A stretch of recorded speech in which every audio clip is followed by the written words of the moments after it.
اچھا، آپ نے وہ شعر سنا ہوا ہے نا، ایک محبت کافی ہے باقی عمر اضافی ہے.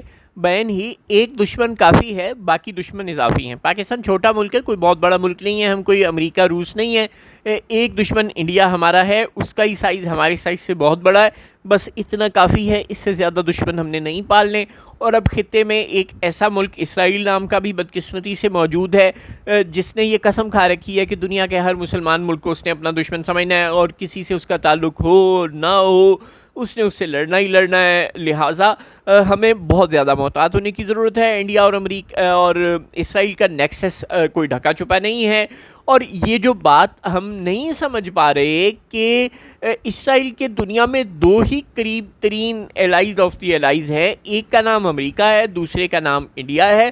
لہٰذا اگر انڈیا اور امریکہ دونوں اسرائیل کے دوست ہیں تو وہ دونوں آپس میں نہیں لڑ سکتے.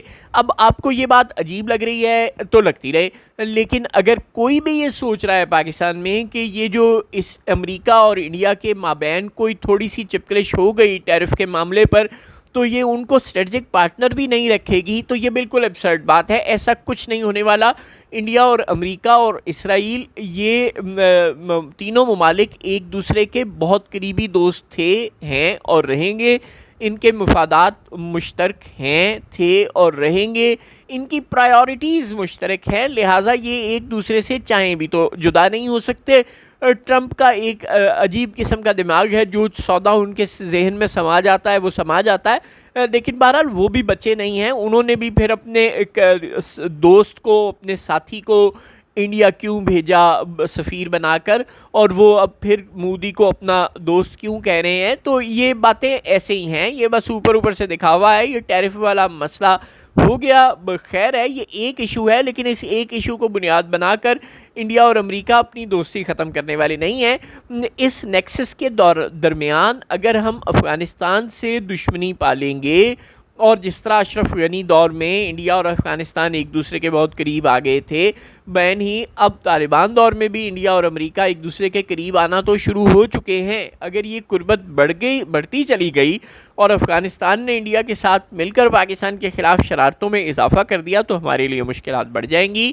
ہمارا ڈیفنس کا خرچہ پہلے ہی بہت زیادہ ہے. مہربانی کریں، لڑیں نہ، پیار محبت سے مسئلے کو حل کریں. اور جو افغانستان کے وزیر دفاع ہیں یا وزیر داخلہ ہیں، وہ جو ملا عمر کے صاحبزادے ہیں، وہ ملا یعقوب غالباً ان کا نام ہے، وہ کہتے ہیں کہ بات بہت سادہ ہے.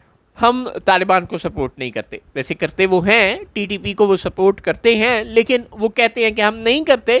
اور بات سنو، ان کے پاس جو ثبوت یا دلیل ہے وہ کیا ہے. وہ یہ کہتے ہیں کہ دیکھو، پاکستان میں انہوں نے افغانستان سے بارڈر پار کیا، پورا پاکستان، آدھا پاکستان کراس کیا اور پشاور چلے گئے، اور یا کراچی چلے گئے. آپ سارے کا سارا پاکستان کراس کر کے وہاں جا کے دہشت گردی کر دی. تو پھر سوال تو بنتا ہے نا کہ پورے پاکستان سے انہیں کراس کیوں کرنے دیا گیا. لہٰذا پاکستان کی بارڈر مینجمنٹ بھی کمزور ہے، اور with in the Pakistan terrorist کو اتنا اندر آنے کی اجازت کیسے مل گئی.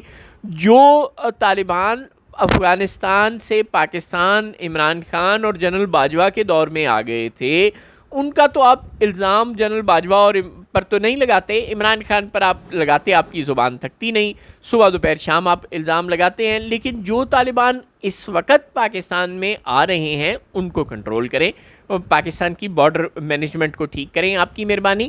ہمسایوں سے لڑیں نہ، ہم یہ لڑائی افورڈ نہیں کرتے. اگر افغانستان بھی انڈیا یا اسرائیل کی گود میں بیٹھ گیا تو ہمارے لیے مسائل بہت بڑھ جائیں گے.